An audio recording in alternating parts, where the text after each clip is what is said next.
वाह वाह वाकई जश्न बहारा था क्या बात है Jayashree and Bharat good to see you back thank you so much good to see you এক টু সপ্তাহ আমরা গ্যাপ নিলাম ব্রেক নিলাম এক সপ্তাহ পরে আবার দেখা হচ্ছে কারেক্ট এবং এইভাবে দেখা ভরত হাতির পিঠে চড়ে তুমি এন্ট্রি নিচ্ছ ওয়াও কি লাগছিল দেখতে গ্র্যান্ড একেবারে দুজনকেই খুব সুন্দর লাগছে থ্যাংক ইউ সো মাচ বিয়েতে কি হাতির পিঠে করে চড়ে গেছিলে নাকি না না চেয়েছিলাম কিন্তু কলকাতা পুলিশ পারমিশন দেয়নি আচ্ছা মাথায় ছাতা ধরে হেঁটে হেঁটে এসেছিল বাট সেটাও জেনে নাও। আমাদের এখানে স্মার্ট জড়িতে আমাদের পারমিশনের কোনো অসুবিধা নেই অসুবিধা নেই তোমার পাশে যে নতুন কোণে কেমন লাগছে তাকে অসাধারণ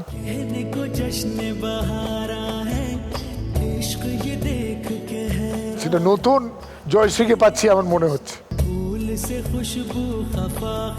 হ্যাঁ খুব সুন্দরও লাগছে দুজনকে এই পোশাক আশা কি তোমরা পরেছিলে বিয়েতে Correct. একদম হ্যাঁ তো আমি রিকল করতে পারছি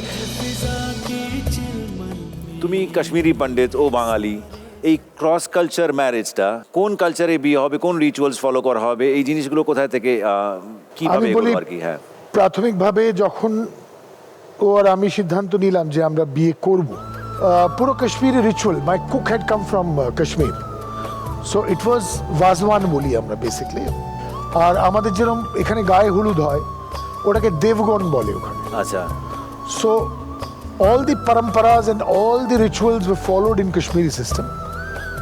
এবং আমার নিজেরও ইচ্ছে ছিল যে যেহেতু কন্যাদানটা হবে বিয়ের দিনটা যেন বাঙালি মতে হয় ওরা ব্রাহ্মণ পরিবারের ও মেয়ে এবং আমরাও ব্রাহ্মণ আমরা কাশ্মীরি ব্রাহ্মণ অ্যান্ড ফাইনালি বিয়ের যে অনুষ্ঠানটা সেটা একদমই বাঙালি মতে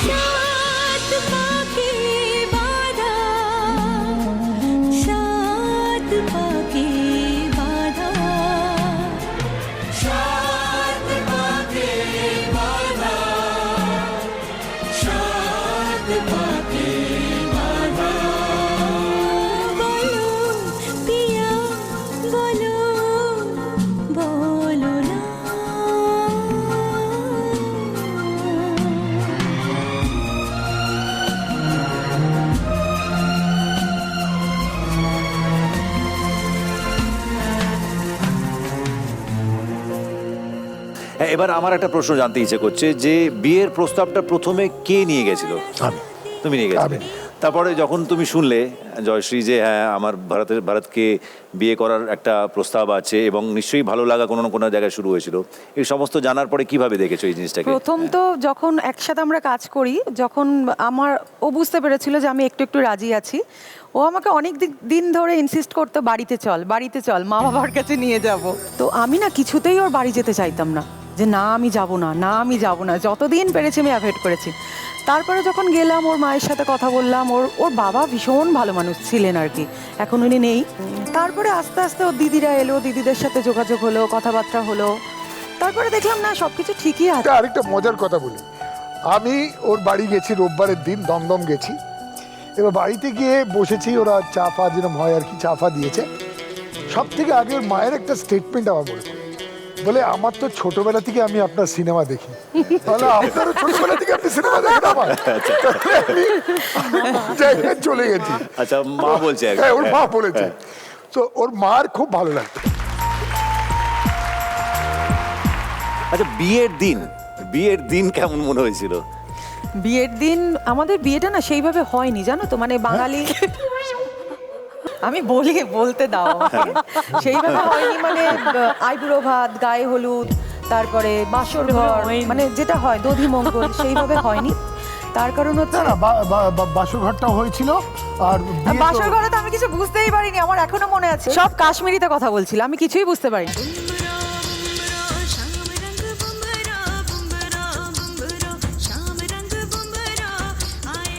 ও ঘুমানোর ভান করছিল ঘুমানোর ভান করে শুয়েছিলাম ইচ্ছে করে আমার প্রায় 12খানা দিদি দুটো ভাই আর আমি। আমরা সবাই আড্ডায় বসলাম সেখানে ওই hotel room এ। পিএনপিসি হচ্ছিল মানে তার শাশুড়ি কি করে এর শাশুড়ি কি করে ওর শাশুড়ি কি আর ও ওই পুরো নলেজটা গ্যাদার করছিল যে এবার কিভাবে ট্যাকেল করতে হবে চোখ বন্ধ করে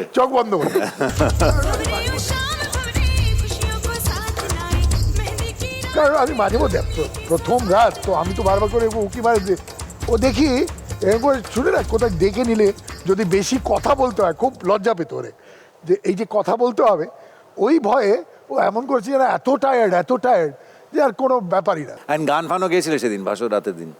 না গান ছাড়া বাসর রাত কি করে হয়? ওই তো ঘুমিয়ে পড়েছিল, যে গান গাইবি সে তো ঘুমিয়ে পড়েছিল। বাট আজকে তোমরা আবার সেই সেম পোশাকেই আছো, আর আজকেও তোমাদের দুজনকে মনে হচ্ছে যে আজকেই অ্যাজ এ বিয়েটা হয়েছে। আর সমা হ্যায় ওয়াক্ত হ্যায়, সির্ফ গানা বাজানে কি দের হ্যায়। আমি গান গাইবো? ভরত গাইবে, হ্যাঁ গাইবে, আর আমরা সকলে মিলে আনন্দ করবো আর কি।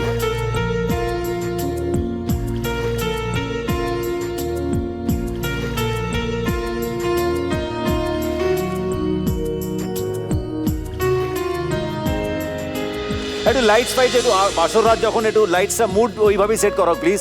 আমাদের ভরত বাবু আর জয়শ্রী ম্যামের আজকে বাসর রাত। হ্যাঁ, কি আশায় বাঁধি খেলা ঘর, বেদনার বালু চরে।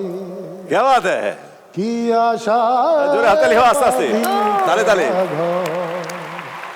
বেদনার বালু চরে, নিয়তি আমার ভাগ্য লয়ে যে নিশিদিন খেলা করে, বেদনার বালু চরে।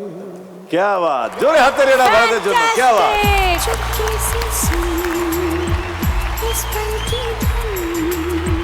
খুব ভালো, wonderful to see you guys. Thank you. তোমরা এবার বসে পড়ো।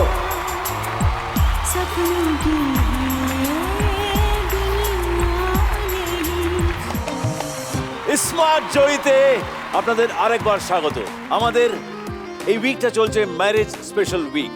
শুনছি একের পর এক বিয়ের গল্প, তবে শুধু গল্প নয়, থাকবে টান টান কম্পিটিশনও। আজকের পর্বের শেষে আমরা পেয়ে যাব বেস্ট ওয়েডিং জড়ি।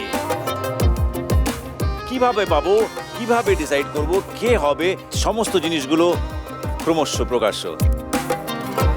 এবার চলুন আমরা যাই আমাদের নেক্সট জড়ি, মানে নেক্সট বিয়েতে। এই মঞ্চে তারা এসছে নিজের ভালোবাসাকে নতুন করে খুঁজে পেতে। প্লিজ ওয়েলকাম সোনালি অ্যান্ড রজত।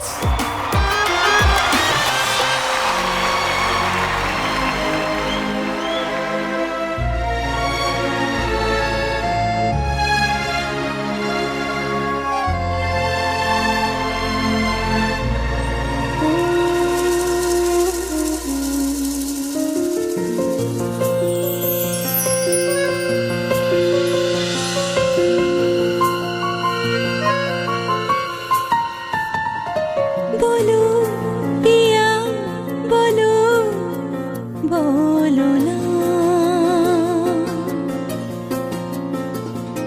কেন করো পিয়া ছলো না,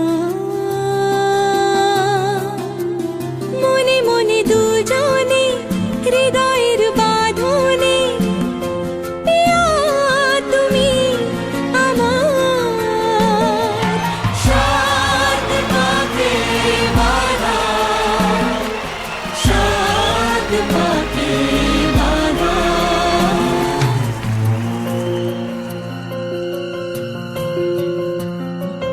তোমার আশাতে এই পথ চাওয়া যে আমার ভালো লাগে,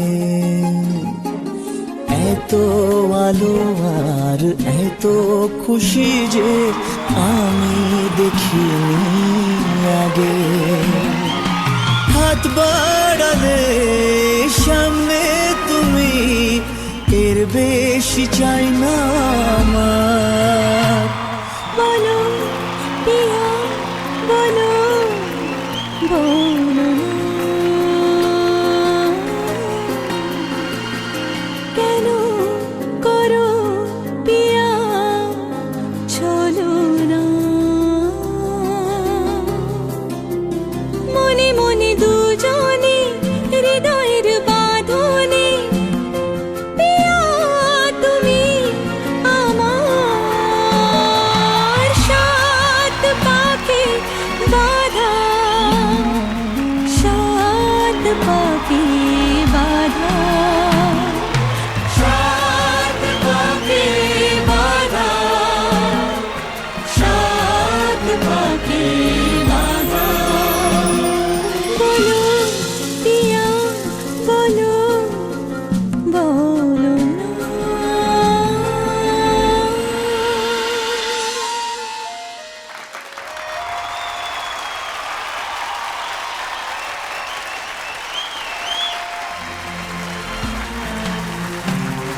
বলো প্রিয়া বলো বলো না। তোমার আশাতে এই গানটা আমার ভীষণই প্রিয় গান। আমাদেরও ওকে, খুব ভালো লাগছে তোমাদের দুজনকে, খুব সুন্দর লাগছে। এত আলো আর এত তো এই জিনিস, এই যে জামা কাপড়গুলো, এগুলো কতদিন পর বেরোলো ওয়ার্ডরোব থেকে? দেখো, প্রথমেই বলি এটার জন্য আমি কিন্তু স্মার্ট জড়িকে আমি ধন্যবাদ জানাবো, কেননা আমার মনে হয় এই পোশাক দুজনেই আবার পরবো এটা আমরা কোনোদিনই ভাবিনি। খুব স্বাভাবিকভাবেই বিয়ের পোশাক আমরা খুব যত্ন করে ন্যাপথেলিন দিয়ে কাবার্ডের উপরে তাকে তুলে রাখি, কিন্তু এটা যখন নামাতে হয়েছে আমি মনে মনে কিন্তু ভীষণ খুশি হয়েছি, এটুকু খালি বলতে পারি, কেননা এই সুযোগ আবার আমি পাবো এটা আমি অন্তত কখনো ভাবিনি। স্মার্ট জড়ির পুরো টিমের জন্য একটা জোরে হাততালি, বিকজ এই মোমেন্টসগুলো আবার রিক্রিয়েট করা কোনোদিন আমরা কেউ ভাবি। অ্যাবসলিউটলি। ও যখন আমাকে বিয়ে করতে এলো আর কি, ওর এমন একটা ব্যাপার ছিল, মানে কোনোভাবে রেজিস্ট্রি ম্যারেজ করে ফেলতে পারলেই হলো। একটা ছবি আছে আমাদের বিয়ের, যেখানে আমাদের প্রথমে রেজিস্ট্রি ম্যারেজ হয় এবং তারপরে সোশ্যাল ম্যারেজের দিকে যাই। তো যখন রেজিস্টার আর কি বললো যে এবার এখন থেকে লিগালি তুমি এবং সোনালি হাজব্যান্ড ওয়াইফ, Right. ওর যে হাসিটা, মানে ওর আর কি হয়ে গেল। তারপরে ওই যখন আমাদের সোশ্যাল ম্যারেজটা হচ্ছে তখন ও মানে পুরোহিতকে বলছে হ্যাঁ হয়ে গেছে, মানে এটাও হয়ে গেছে আর কি, হ্যাঁ ওটাও হয়ে গেছে। সিঁদুরটা পরাতে গিয়ে মোটামুটি এত তাড়াতাড়ি পরিয়েছিল, ধেবড়ে গেল খানিকটা, মানে ওর লিগাল ম্যারেজটুকু হয়ে গেছে, ও তাতেই খুশি। তারপরে ওর আর কোনো ভাবনা চিন্তা নেই।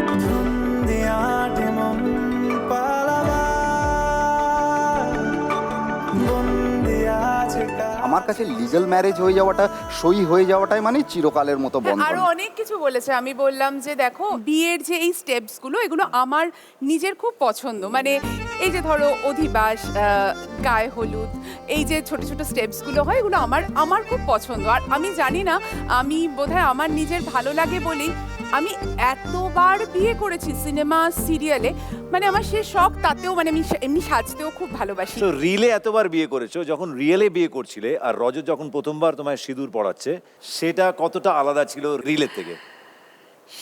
সেই ফিলিংটা তো ডেফিনেটলি অন্যরকম, সেটা খুবই স্পেশাল। যদি সত্যি জানতে চাও তোমাকে চাই, তোমাকে চাই, যদি মিথ্যে মানতে চাও তোমাকেই চাই, যদি সত্যি। যেদিন বিয়ে হয় সেদিনই আমি ওদের বাড়িতে চলে যাই এবং পরের দিন মানে আমাদের ওই বাড়িতেই ফুলসজ্জা হয় এবং তারপরের দিন আমরা চলে যাই, মানে হানিমুনে চলে যাই। এবার ফুলসজ্জার দিন আমার মনে হয়েছিল যে ডেফিনেটলি যে একটা কিছু খাট টাট খুব সুন্দর করে সাজানো হবে বা কিছু হবে। আমার ফুলসজ্জার খাট আমার বর সাজিয়েছিল।